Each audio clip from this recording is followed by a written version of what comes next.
Kabayan, sirang-sira na talaga ang pangalan ng Pilipino dito sa Middle East. Hindi ko alam tong kabayan na to kung anong may mental issue ba o meron siyang nakabatak ba. Nagawa mong mag-hold up sa Middle East, sa Pilipino ka. Okay? Kung Pilipinas to, magagawa mo yan. Middle East po ito eh. So, mga kababayan dyan na nahihirapan sa buhay, pwede po kayong humiram. Okay? Huwag niyo pong problemahin na walang magpapautang sa inyo. Marami pong nagpapautang dyan. Kaso nga lang may interest.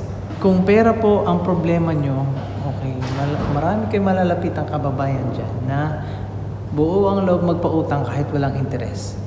Okay? Meron po dyang mga kababayan. Huwag niyo pong gawin, okay? Sa sarili nyo na lang, ipapahamak nyo yung sarili nyo. Okay, napahamak kayo, pero nahuli kayo. Ang problema ngayon, mga kababayan, nadamay-damay na ang Pilipino. Okay? Kasi, alam nyo naman, ang social media ay kalat yan. Okay? Isang minuto lang, na-post na yung video mo. Okay? Nakunan yung isang kababayan ng hold up na isang taxi, Pakistani. So, for sure, mahuhuli siya. Nahuli na siya or ano man yan. Kabayan, hindi mo inisip na mapapahamak ka. Okay? Hindi mo din inisip na makakapahamak ka ng mga kapwa mong Pilipino. Lalong-lalo na yung pangalan kung saan ka naggaling. Pilipino. Okay? Pilipino ka, dinamay mo yung kapwa mong Pilipino nang dahil sa ginawa mo. Ano na lang ang iisipin ng mga ibang lahi o mga lokal? Kasi nasa Middle East tayo eh. Nasa Middle East tayo, nagtatrabaho tayo. Tapos nabalitaan nila yung kabayan mo ng hold up ng ganito. So ano lang iisipin ng ibang lahi o lokal, sa amin hindi naman ginagawa yon. So ganun ang Pilipino.